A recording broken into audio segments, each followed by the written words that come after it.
Salut tout le monde, c'est Kirby54 pour une nouvelle vidéo actualité jeux vidéo. Je vous remercie par avance pour tous vos likes lâchés sur cette vidéo. On n'a pas encore atteint l'objectif des 5000 likes en moins de 24 heures sur une vidéo. On peut y arriver. Gardons espoir les amis. En ce qui concerne cette petite nouvelle qui a très certainement fait du bruit dans le milieu rétro gaming, la société M8Byte ainsi que Retrotainment Games ont décidé de sortir à l'occasion du 30e anniversaire de la série Street Fighter une cartouche rétro gaming Super Nintendo de Street Fighter 2. Ils n'allaient pas sortir une cartouche Super Nintendo du premier Street Fighter tellement c'est une bouse infâme, et puis il faut dire que la série a été popularisée grâce au deuxième opus. Faut voir la qualité entre le 1 et le 2. Plusieurs informations à savoir sur cette réédition anniversaire. Pour commencer, la cartouche est en forme d'une cartouche Super Nintendo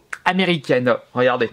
Comme vous pouvez le constater sur les images, c'est beaucoup plus carré. Alors que chez nous, en Europe, les cartouches sont au même design que les cartouches Super Famicom. Donc les cartouches Super Nintendo japonaises, un peu plus arrondies. Alors que les cartouches américaines, c'est beaucoup plus carré. Petit détail qui n'est pas si gênant que ça. Il fallait bien faire un choix. J'avais oublié de vous préciser qu'ils ont très certainement décidé de sortir une cartouche Super Nintendo anniversaire à l'occasion de la future sortie de la mini SNES qui, je vous rappelle, va sortir fin septembre. Et surtout, dans la liste des jeux proposés dans cette mini console, on aura le droit à Street Fighter 2. Et pour donner un meilleur côté design anniversaire, la société a décidé de peindre en rouge la cartouche Street Fighter 2 30e anniversaire, ce qui fait que cette cartouche sera très flashant. Et à l'achat, on aura également le droit à une boîte, quelques petits bonus qui devront certainement plaire à beaucoup de personnes. Vraiment un objet ultra collector qui sera très prisé en ce moment même et par la suite par tous les rétro gamers hardcore et les collectionneurs de jeux vidéo rétro gaming et les joueurs de Street Fighter 2 qui avaient découvert la série à l'époque, qui avaient passé énormément de temps sur cette console. Il y aura quand même quelques gros problèmes par rapport à cette réédition 30e anniversaire. Et ils sont au nombre de 4. Les quantités seront très limitées par rapport à la hype qu'a eu Street Fighter 2. Seulement 5500 exemplaires à travers le monde.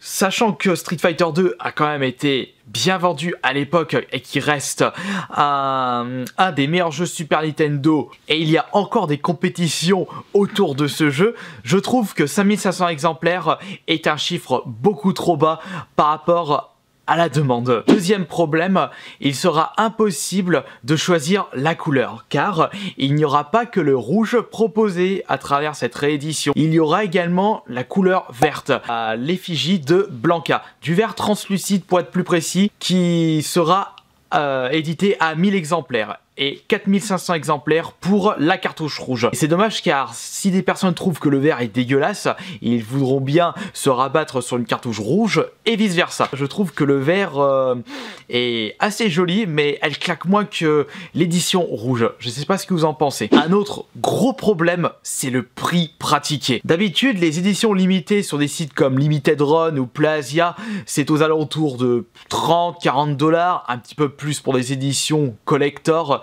Mais cette cartouche, enfin cette édition limitée Street Fighter 2 sera proposée à pas 30 ni 50 mais 100 $, ce qui fait que cette cartouche est trop excessif selon moi. Déjà que je tire la tronche pour 60 $ pour une édition limitée, alors 100 $, imaginez ma réaction. Même si c'est une édition vraiment très classe, c'est beaucoup trop excessif. J'ai même vu des éditions de jeux Super Nintendo comme Super Commando ou ouais, je crois que c'était Iron Commando, un jeu qui n'était jamais sorti en France, uniquement au Japon, qui a été réédité par une entreprise indépendante en version PAL, pour un prix qui, je crois que c'était un prix de 40 $, et il est même proposé en précommande sur la Fnac à 50 €. Et direct, il y a quand même un gouffre entre 50 € et 100 $ pour un jeu Super Nintendo qui certes sera tiré à l'édition limitée, mais c'est beaucoup trop cher. Et ensuite, le quatrième problème qui est assez cocasse mais très énervant, d'où le titre de cette vidéo, c'est que cette cartouche possède un risque de cramer votre console. Oui, vous avez bien entendu. D'où le petit édito sur le site officiel si vous désirez acheter votre jeu, comme quoi cette cartouche possède un risque de brûler votre console. Mais lorsqu'on voit cette information-là, c'est comme si la société nous prenait véritablement pour des pigeons rétro gamers. En plus du prix, il y a beaucoup trop de problèmes sur cette édition anniversaire pour que je décide d'en faire un achat. Comme je le disais, le fait qu'on ne peut pas choisir la couleur, édition trop limitée, et je pense d'ailleurs que ça doit plus être disponible à l'heure où je vous parle. Ensuite, le prix beaucoup trop excessif et le fait que ça peut brûler votre console. Même si, entre nous, la personne, ou plutôt les personnes qui vont décider d'acheter cette cartouche ne vont pas l'utiliser sur leur Super Nintendo, ils vont vraiment la garder comme pièce de collection. S'ils veulent vraiment jouer à Street Fighter 2, ils ont très certainement une cartouche qui traîne dans leur collection. Je n'ai pas d'autres mots à dire par rapport à cette idée qui était extra à la base, mais qui a été un petit peu pourrie par ces nombreux problèmes. Et vous, s'il était encore disponible sur le site, est-ce que vous avez l'intention de vous le procurer? Moi,